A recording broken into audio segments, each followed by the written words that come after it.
Já voltamos com o assunto de hoje. Agora nós vamos saber da porteira para dentro com Frederico Dávila. Um prazer recebê-lo. Obrigado, Joyce. Obrigado por estar mais uma vez aqui mostrando a realidade do produtor rural da porteira para dentro. Grupos comunistas convocam migrantes do Norte e Nordeste para invadir propriedades de Santa Catarina. E ainda, universidades públicas defendendo o MST, que também não é novidade. Vamos ouvir o vídeo aí divulgado pelo líder da ocupação, Elizabeth Teixeira Felipe Bezerra, o comunista. Vamos organizar cada vez mais os paraenses, os baianos, pernambucanos, maranhenses, nortistas e nordestinos que estão aqui em Santa Catarina. Se tiver que ocupar tudo, nós vamos ocupar tudo. E que o recado fique claro. E agora vamos saber o que o Estado tem a dizer sobre esse caso. Invadir propriedade é crime e incitar o crime também é crime. Invadir propriedades, incitar as invasões atenta contra a Constituição Federal e contra quem trabalha e quem produz. E o que nós vimos nesse vídeo é um retrato de um país sem comando, onde o governo federal fecha os olhos e muitas vezes apoia e até incita ainda que indiretamente a desordem e a criminalidade.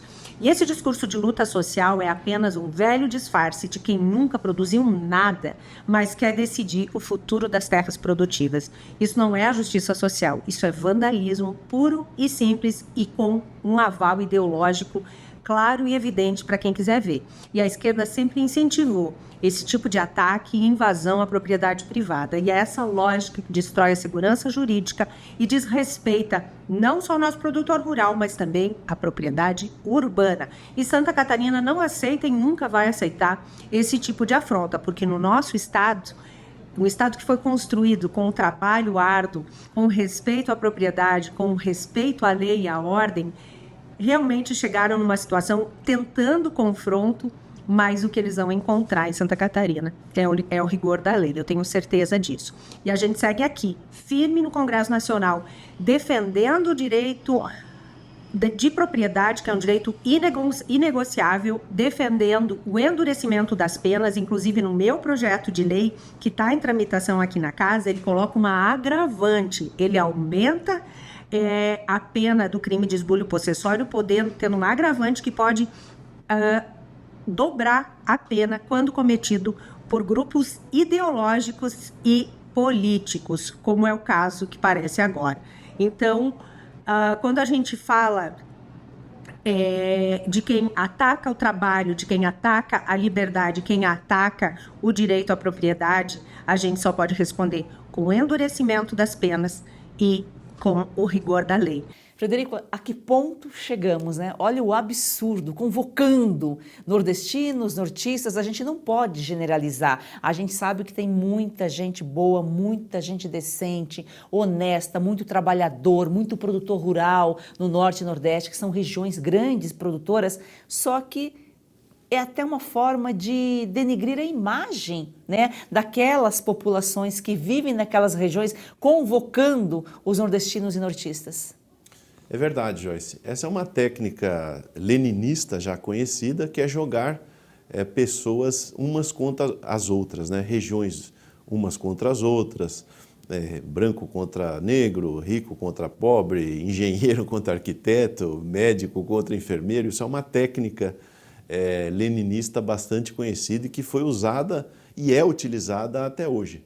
Na verdade, estão fazendo isso justamente para criar uma animosidade em relação ao povo nordestino e uma ojeriza em relação ao povo catarinense dessas pessoas. E, obviamente, todos sabem, né, que você tem pessoas boas no Nordeste, em Santa Catarina, e você tem pessoas ruins no Nordeste, em Santa Catarina ou qualquer parte do Brasil ou do mundo. Agora, o que nós sabemos é que essa turma da esquerda, ela tem um manual de como atuar, que são, e na verdade não é nenhum manual, são vários manuais, né, de várias teorias. Você tem a teoria leninista, você tem a teoria maoísta, você tem a teoria gramscista, você tem a teoria do Mussolini, do fascismo, que as pessoas acham que é de direita, mas ela é totalmente de esquerda. Inclusive, para quem não sabe, o Mussolini ele é egresso, antes de ele fundar o partido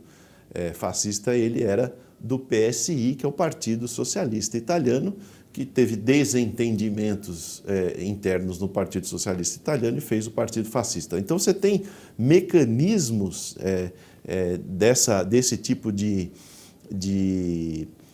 jogar uns contra os outros que eles sabem utilizar muito bem.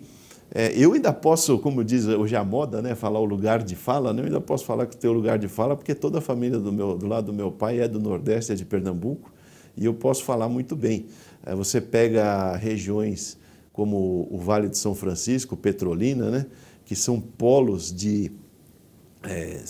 é um polo de fruticultura e de pujança que destoa do resto do Nordeste. Você tem isso também no Ceará, com o polo de fruticultura, você tem isso do outro lado do Rio São Francisco, do lado da Bahia também, que faz parte do Vale do São Francisco, com o polo de fruticultura, entre outras regiões que são verdadeiros oásis ali no Nordeste, que destoam totalmente dessas características que a gente está assistindo aqui agora. Porém, o que nós temos que observar? Aquilo que o Olavo de Carvalho falava já na década de 90, está exatamente acontecendo, que quando as coisas acontecem paulatinamente, você não percebe com tanto destaque, né? Mas o que você percebe é que eles tomaram conta da universidade, tomaram conta praticamente de 95% da imprensa e, consequentemente, esses atos aí, é óbvio que iam acabar acontecendo. E os socialistas /comunistas acusam os outros de fascistas quando eles que são pegando o gancho nas universidades, né, Frederico? Elas têm se tornado ainda mais extensão de grupos políticos.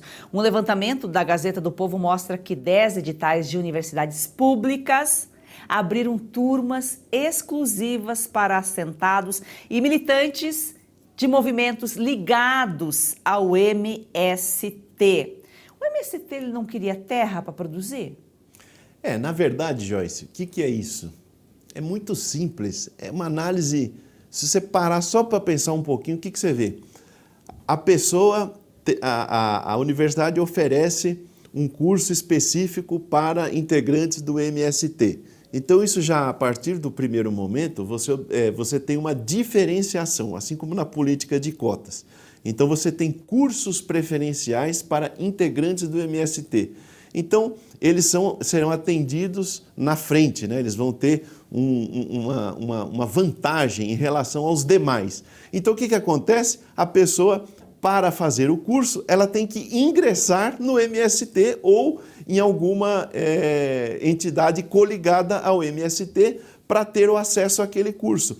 Então, na verdade, eles usam da estrutura da universidade para criar esse ambiente segmentado, totalmente dirigido, para obrigar a pessoa a ingressar no grupo ou nos seus coligados para acessar aquele curso. Ou seja, é uma política, não vou dizer racial, porque não tem a ver com raça, mas é uma política de segregação ideológica. Ou seja, se você não faz parte do grupo, você está fora. Nós vimos recentemente, agora, né, uma reportagem sobre a Revolução Cultural na China, inclusive passou aqui, foi destaque aqui na Oeste, né, que você vê que as pessoas que não estavam totalmente sintonizadas durante a época da Revolução Cultural eram denunciadas, inclusive, por parentes. Mãe denunciando filho, pai denunciando filho, sobrinho, filho denunciando pai. O que nós estamos vendo é isso. Ou você entra no MST ou nos seus entes coligados e satélites, ou você não tem acesso ao curso. E o curso nada mais é do que qualquer curso que você conhece, matemática, sociologia, agronomia, ciências, o que você quiser, só que com o foco totalmente dirigido para a questão ideológica. Tem até de medicina, né, na Universidade Federal de Pernambuco, que está uma briga aí com a justiça, vai e volta. Essas universidades estão em Pernambuco, Paraíba, Espírito Santo, até em São Paulo, e não é a USP não, é a Unifesp.